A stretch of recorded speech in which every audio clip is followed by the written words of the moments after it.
ہم سب میرے سامنے صحیح بخاری کی ایک روایت ہے، غامدی صاحب سے اس کا مفہوم اور مدعا ہم جانیں گے۔ سیدنا ابوبکر کی نسبت سے ایک مرفوع روایت بیان کی جاتی ہے کہ وہ کہتے ہیں کہ رسول اللہ صلی اللہ علیہ وسلم خود فرما کے گئے ہیں کہ ہماری میراث نہیں ہوتی، ہم انبیاء جو کچھ چھوڑ جاتے ہیں وہ صدقہ ہوتا ہے، اور یہ کہ آل محمد کے اخراجات اسی مال سے پورے کیے جائیں گے، مگر انہیں یہ حق نہیں ہوگا کہ کھانے کے علاوہ اور کچھ تصرف کریں۔ میں اللہ کی قسم آپ کے صدقے میں سے جو آپ کے زمانے میں ہوا کرتا تھا اس میں کوئی رد و بدل نہیں کروں گا، بلکہ وہی نظام جاری رکھوں گا جسے نبی صلی اللہ علیہ وسلم نے قائم کیا تھا۔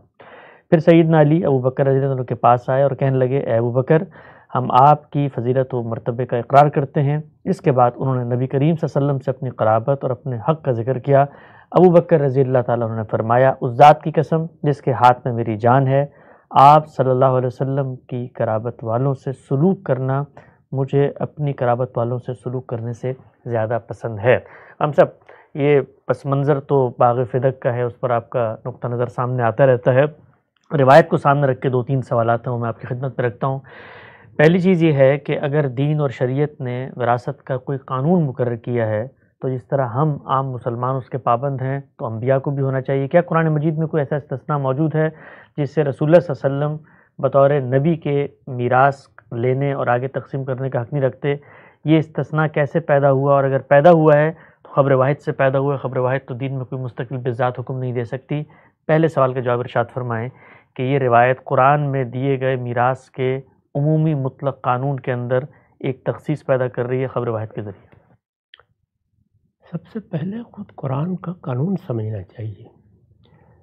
میں نے تو بارہا لوگوں کو توجہ دلائی ہے کہ اللہ تعالیٰ نے میراث کے بارے میں جو ہدایات سورہ نساء میں دی ہیں ان کے پس منظر کو اور خود ان کے الفاظ کو بہت اچھی طرح سمجھنے کے بعد ہی وہ باقی سب چیزوں کو سمجھ سکتے ہیں۔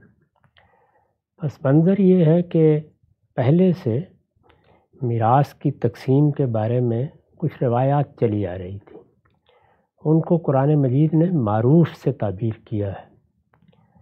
معروف یعنی سوسائٹی کا دستور، ایک رواج ہے، اس کے تحت معاملات ہو رہے ہیں۔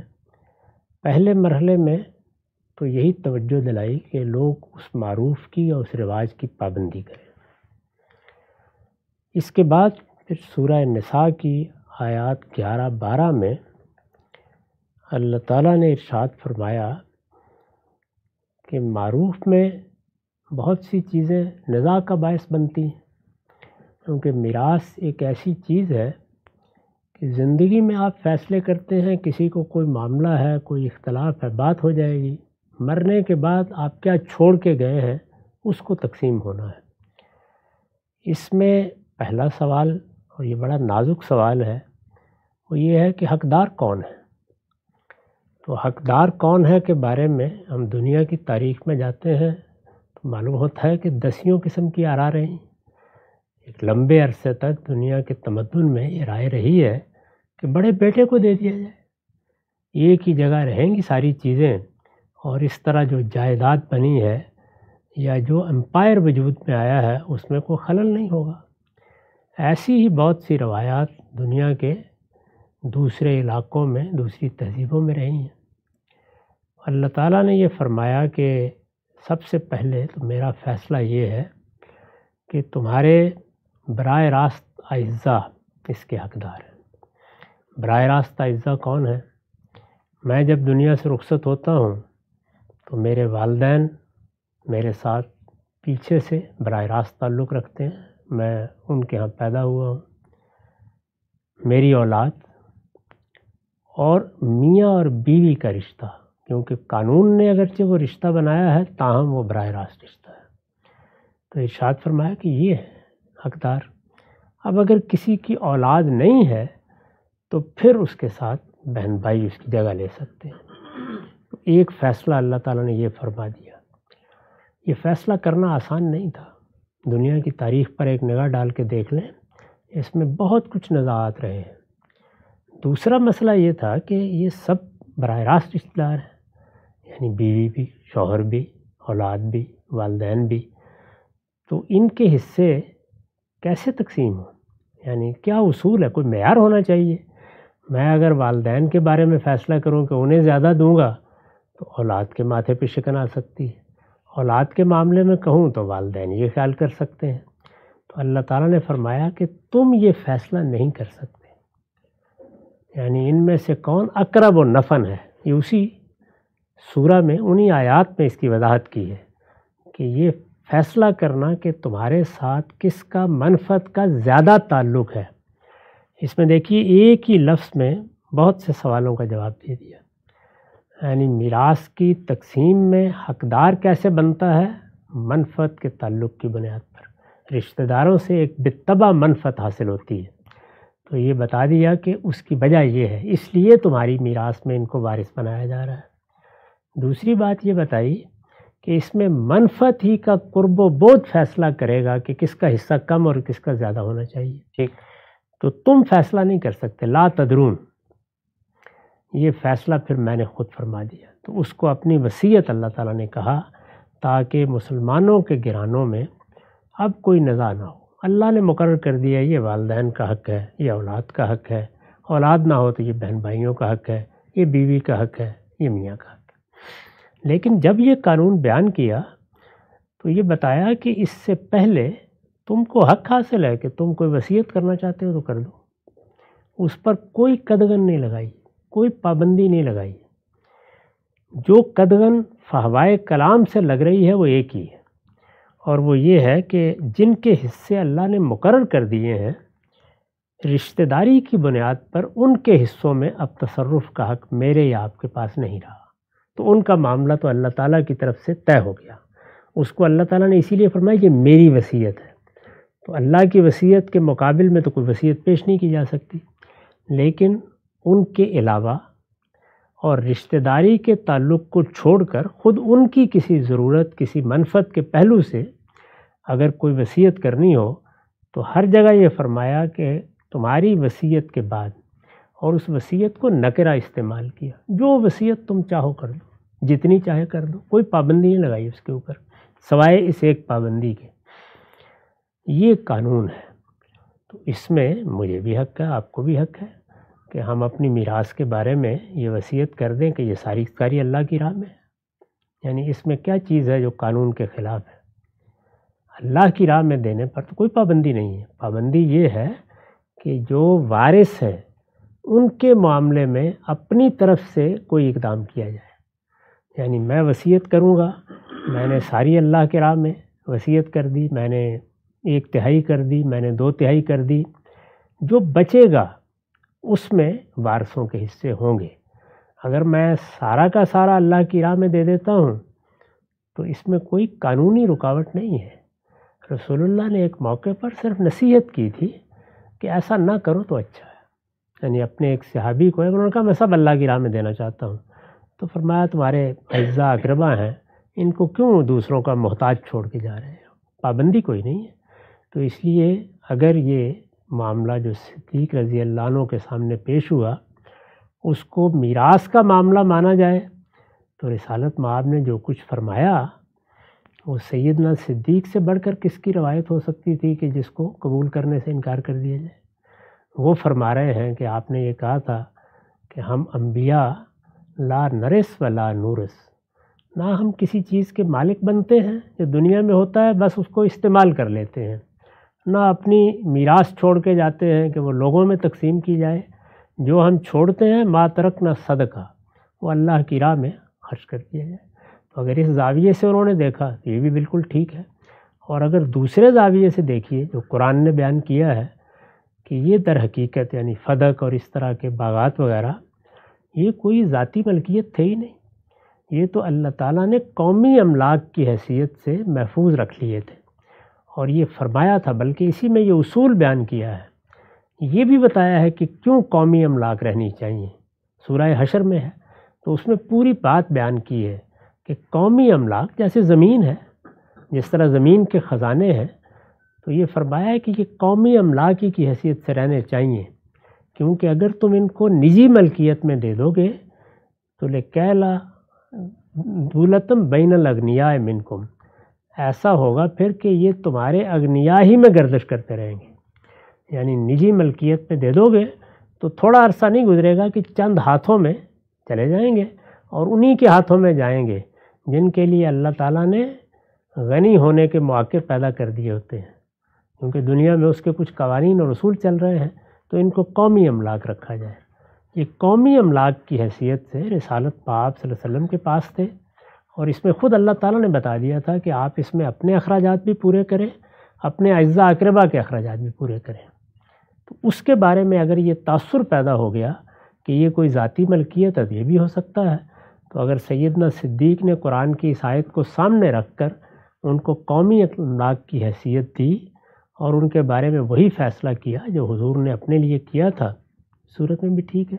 تو آپ قرآن کے زاویے سے دیکھیے اور ان کو قومی املاک کی حیثیت سے سامنے رکھ کر رائے قائم کیجیے، تب بھی سیدنا صدیق ہی کی رائے درست معلوم ہوتی ہے۔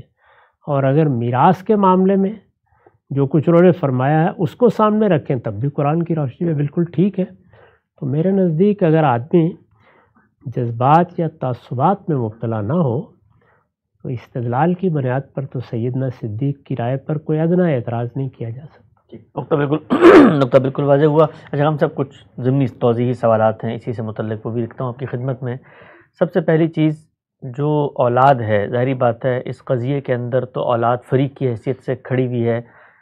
سیدہ فاطمہ ایک چیز کا مطالبہ کر رہی ہیں۔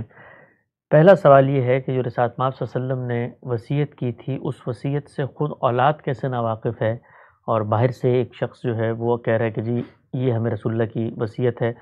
تو وصیت تو عام طور پہ یہ ہوتا ہے کہ تمام اعزاء اس وصیت سے واقف ہوتے ہیں۔ ظاہری بات ہے اس معاملے میں اولاد کے پاس چونکہ کچھ نہیں آ رہا، تو رسول اللہ صلی اللہ علیہ وسلم کی نسبت سے اگر یہ بات آئی ہے تو عقل یہ کہتی ہے کہ یہ بات تو بچوں کو پہلے معلوم ہونی چاہیے تھی بنسبت باہر والوں کے۔ یہ رسالت مآب صلی اللہ علیہ وسلم نے یہ بات کسی موقع پر مسجد میں، کسی خطبے میں، کسی موقع پر فرمائی ہوگی، وہ بسا اوقات ذہن میں نہیں رہتی۔ اس کی ایک بڑی نمایاں مثال سقیفہ بنی ساعدہ میں سامنے آئی۔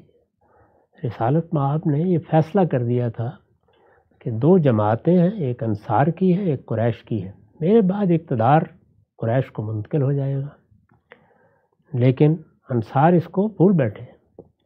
وہاں پر باقاعدہ مجلس منعقد ہوئی، تقریریں ہونا شروع ہو گئیں۔ سیدنا صدیق نے ہی یاد دلایا اور سعد بن عبادہ رضی اللہ عنہ کو مخاطب کر کے یاد دلایا کہ لقد علمت یا سعد، آپ کو معلوم ہے نا کہ حضور نے یہ فرمایا تھا۔ تو اس وقت پھر ان کو یاد آ گیا، انہوں نے اس کی تصدیق کر دی۔ تو ایسا بارہا ہوتا ہے کہ ایک چیز کہی گئی تھی لیکن وہ ذہن میں نہیں رہی، توجہ نہیں رہی، یا اس کی کوئی دوسری توجیہ ذہن میں ہے جس توجیہ پر آپ مطمئن ہیں، یعنی وہ بات کسی خاص مال کے بارے میں فرمائی گئی تھی، اس کے بارے میں نہیں فرمائی گئی تھی۔ تو اس طرح کی بہت سی چیزیں ہو سکتی ہیں جن کو سامنے رکھ کر سیدہ نے یہ خیال کیا ہو، ان کے بارے میں بھی کوئی ایسی رائے نہیں قائم کرنی چاہیے۔ وہ کون سا معاملہ ہے جس میں دو آراء نہیں ہو جاتی، استدلال کی بنیاد پر دیکھا جائے گا۔ تو سیدنا صدیق کا استدلال انتہائی قوی ہے، اس وجہ سے معاملہ کیا ہوا، کیا نہیں ہوا، کیوں غلط فہمی ہوئی، یہ اگر نہ بھی ہماری سمجھ میں آئے تو آخر اس میں اتنا زیادہ سر کھپانے کی ضرورت ہی کیوں ہے؟ جو اصل معاملہ ہے وہ قرآن کی روشنی میں بالکل واضح ہے۔ یہ بات سمجھ میں آتی ہے، ہم سب ہوتا ہے اکثر کہ کسی بزرگ کو، کسی بڑے کو، کسی ایک فریق کو بھی بات کہہ دی جاتی ہے کہ میرے بعد اس طرح معاملات کرنا۔ اولاد کے علم میں بہت ساری چیزیں ہیں جو مرنے کے بعد آتی ہیں۔ اچھا، ہم سب تھوڑا نازک سوال ہے لیکن ایک اعتراض پیدا ہوتا ہے تو میں آپ کی خدمت میں رکھ دیتا ہوں جو آپ نے موقف پیش کیا۔ رسالت مآب صلی اللہ علیہ وسلم کے پاس جب صحابہ میں سے کوئی ایک صحابی آتا ہے اور وہ پوچھتے ہیں وصیت کے بارے میں، جو حق آپ نے بتایا میراث کے قانون میں قرآن مجید میں دے دیا گیا ہے، آپ جب ان کو وصیت کرتے ہیں تو رسالت مآب صلی اللہ علیہ وسلم وصیت یہ کرتے ہیں کہ سارا مال مت کرو، بھائی اولاد کا بھی ظاہری بات ہے حق ہے، ایک تہائی زیادہ سے زیادہ آپ نے کہہ دیا، اجازت دے دی، تلقین کر دی۔ سوال یہ پیدا ہوتا ہے کہ جو تلقین دوسروں کو کی گئی ہے اس کو بطریقہ اولا خود پیغمبر کو عمل درآمد کرنا چاہیے، ظاہری بات ہے اس کی بھی اولاد ہے، اس کا بھی حق ہے، اور اس سچویشن میں اولاد وہ حق منوانے کے لیے سامنے بھی آ گئی ہے، گویا تقاضا فطری طور پر موجود تھا، پیدا ہوا، ضرورت سامنے آ گئی۔ تو جو نصیحت دوسروں کو کی گئی پیغمبر کی جانب سے، آپ کے موقف کو اگر تسلیم کر لیں تو سوال پیدا ہوتا ہے کہ خود پیغمبر نے اس پر عمل کیوں نہیں کیا؟ سیدنا صدیق نے اس کی وضاحت کر دی ہے، اور وہ یہ کہ جس طریقے سے رسول اللہ ان کی کفالت کرتے تھے، ان کا حصہ دیتے تھے، وہ فرماتے ہیں میں ایسے ہی دیتا رہوں گا، یہ قومی املاک ہے، رہیں گی، اس لیے محرومی کا تو وہ فیصلہ نہیں۔ رسول اللہ کو پتہ تھا مال فیض تو چل ہی رہا ہے کہ اسی لیے یہ تو ان کو معلوم تھا، رسول اللہ کو بھی معلوم تھا۔ سیدنا صدیق نے اس کی وضاحت کر دی کہ رسول اللہ جس طرح تمہاری کفالت کرتے تھے، جس طرح تمہیں اس میں سے کوئی مال دیتے تھے، جس کو بھی دیتے تھے، یعنی ظاہر ہے کہ آپ کی ازواج مطہرات بھی تھیں، کوئی میراث ہوتی تو اس میں ان کا حصہ بھی تھا. اسی طریقے سے آپ کے چچا تھے، کیونکہ بیٹی ہی ہے تو بیٹی کو تو اگر میراث بھی تقسیم کی جائے گی تو قانون کے مطابق آدھا ہی ملنا ہے نا، باقی آدھا تو باقی اجزاء کی طرف جانا ہے. تو انہوں نے اس موقع پر جس طرح آپ نے روایت پڑھی ہے پوری وضاحت کر دی ہے کہ وہ حصے ایسے ہی ملتے رہیں گے، اور یہی ہوا، یعنی پوری کفالت ہوتی رہی، اسی طرح سے ملتے رہے. اور اس کے بعد بندوبست بھی ایک موقع کے اوپر ان لوگوں کے سپرد کر دیا گیا تھا کہ آپ خود دیکھ لیا کریں ان معاملات کو. وہ اس پر اصرار کر رہے ہیں کہ یہ کسی کی ذاتی ملکیت نہیں ہے، یہ قومی املاک ہیں. ان میں جس کے لیے رسول اللہ نے جو طریقہ طے کیا ہے میں اس کو ویسے ہی جاری رکھوں گا، لیکن یہ رہیں گی قومی املاک، یہ کسی کے ملکیت میں نہیں دی جا سکتی. تو یہ پوری بات انہوں نے بیان کر دی. بالکل واضح ہو گیا. اچھا ہم سب یہ جو ایک غلط فہمی عام طور پہ پیدا کی جاتی ہے، ظاہری بات ہے اس کے پس منظر میں سیدنا ابوبکر کے بارے میں کچھ اور تصورات موجود ہیں. یہ جو بڑے کبار صحابہ ہیں اور پورا کا پورا ہمارے ہاں جو مسئلہ امامت پیدا ہوا ہے اس میں سیدنا علی کے ساتھ صحابہ اکرام کے جو مد مقابل چیزیں اور کشمکش دکھائی جاتی ہے، اس پس منظر میں سچویشن کو سمجھیں تو بڑی قصہ کہانیاں لوگوں نے بنا لی کہ محرومی کی داستانیں اور پھر ظلم اور پھر جنازے میں شرکت، عدم شرکت، وہ تو واعظین کے قصے ہیں، بات سمجھ میں آتی ہے. لیکن یہ ایک چیز جو تھوڑا سا تردد پیدا کرتی ہے وہ یہ کہ پیغمبر کے گھر والے ہیں، اور پیغمبر کے گھر والے اگر کوئی مطالبہ لے کر آ جاتے ہیں اور ان کی غیر معمولی قربانیاں بھی ہیں تو قومی املاک کے اندر تو بہت کچھ موجود ہے اور باقی صحابہ کو بھی دیا جاتا ہے. ظاہری بات ہے فتوحات ہوئی ہیں، جو حصے ملتے تھے کچھ تقسیم بھی ہوتے تھے. تو جس طرح کی ڈیلنگ کا طریقہ کار سامنے آتا ہے اس میں یہ کہ بالکل قانونی طرح کی ڈیلنگ ہوئی ہے کہ بھئی جو وہ چھوڑ کے گئے تھے اسی طریقے سے لے گا، ملکیت نہیں ملے گی. یعنی کوئی احسان کا معاملہ پیغمبر کے گھر والوں کے ساتھ ایک غیر معمولی محبت. وہ کہتے ہیں کہ میں اپنے رشتہ داروں سے زیادہ کروں گا لیکن دوں گا صرف وہی جو طے کر کے گئے ہیں. یعنی اتنی اراضی، اتنی فتوحات، اتنی ملکیتیں قومی خزانے میں موجود تھیں تو کچھ اور دینے میں کیا حرج تھا؟ دینے دلانے کا کیا سوال ہے؟ یہ باغ فدق کے بارے میں بحث ہو رہی ہے، کیا وہاں کوئی اس طرح کا معاملہ زیر بحث تھا؟ وظائف جس طرح سے باقی لوگوں کو ملتے تھے اسی طریقے سے رسول اللہ کے خاندان کو بھی ملتے تھے. یعنی وظائف تو بہت بڑی مقدار میں دیے جاتے رہے ہیں، یہ زیر بحث نہیں تھے. وہ الگ سے چل رہے تھے، وہ تو الگ سے چل رہے تھے. یعنی یہ نہیں ہے کہ کوئی اور مطالبہ تھا جس کو انہوں نے پورا کرنے سے انکار کر دیا یا وظائف نہیں مل رہے تھے. اس میں نہ صرف یہ کہ وظائف ملتے تھے، ان کی آپ تفصیلات پڑھیں تو معلوم ہوتا ہے کہ سب سے زیادہ وہ خاندان رسالت ہی کو دیے جاتے تھے. اچھا، اسی طرح اکابر صحابہ، اسی طرح بدری صحابہ، سب کے لیے ان کی خدمات کے لحاظ سے وظائف مقرر کیے جاتے تھے. اللہ تعالیٰ نے بہت کچھ دے دیا تھا. یعنی ایک عظیم سلطنت وجود میں آ گئی، اس میں سواد عراق کی زمینیں تھیں، وہ تو جو آمدنی تھی سنبھالی نہیں جاتی تھی کچھ دیر کے بعد، تو بہت خطیر رقمیں وظائف میں دی جاتی رہی ہیں. بنو امیہ بھی دیتا ہے اسی طریقے سے. تو زیر بحث یہ نہیں تھا. زیر بحث ایک خاص اراضی تھی، خاص باغات تھے جن کو حضور نے اپنے خاندان کی ضرورتوں کے لیے خاص کیا ہوا تھا. انہوں نے کہا ایسے ہی خاص رہیں گے، میں ان میں کوئی تصرف نہیں کروں گا اپنی طرف سے، لیکن یہ قومی املاک ہیں اور یہ اسی حیثیت سے رہیں گی. یعنی گویا حکومت کے پاس رہیں گی اور وہ لوگوں کے حقوق ادا کرتی رہے گی. یہ بہت سادہ بات ہے. میں یہاں ایک چیز کی طرف توجہ دلاؤں، وہ یہ ہے کہ چیزوں کو دیکھنے کے دو زاویے ہیں. یہ اس وقت بھی تھے، یہ آج بھی ہیں، یہ قیامت تک رہیں گے. آپ حسن ظن کی جگہ کھڑے ہو کر دیکھیں. جب آپ حسن ظن کی جگہ کھڑے ہو کے دیکھتے ہیں تو آپ کو شدید اختلاف بھی ہو جائے تو آپ یہ کہتے ہیں کہ ان کی بدلائل یہ رائے ہوگی، مجھے ان کی رائے سے اختلاف ہے. مثال کے طور پر مجھے اگر پورا اطمینان ہو جاتا ہے اس بات پر کہ سیدہ کا استدلال زیادہ صحیح ہے، تب بھی میں یہی خیال کرتا کہ سیدنا صدیق کے خیال میں صورتحال یہ تھی. انہوں نے جو رائے قائم کی وہ اپنے استدلال کے لحاظ سے قائم کی. وہ استدلال غلط بھی ہو سکتا ہے، صحیح بھی ہو سکتا ہے، لیکن میں ان کے بارے میں کوئی بدظنی نہیں کروں گا. میں نے بارہا اپنے اہل تشیع بھائیوں کو یہ مشورہ دیا ہے کہ وہ اپنے پورے موقف پر قائم رہیں. مخالفین کے بارے میں یہ مان لیں کہ ان کی رائے سے یا ان کے مقدمات سے ان کا اختلاف دلائل کی بنیاد پر، اور یہ کہہ دیں کہ ان کے دلائل کمزور ہیں، ہم ان کو نہیں مانتے. یہ سارے جو کچھ بھی اختلافات ہیں یہ اگلے دن بالکل ختم ہو جائیں گے. یعنی اختلافات رہیں گے لیکن مخالفتیں ختم ہو جائیں گی.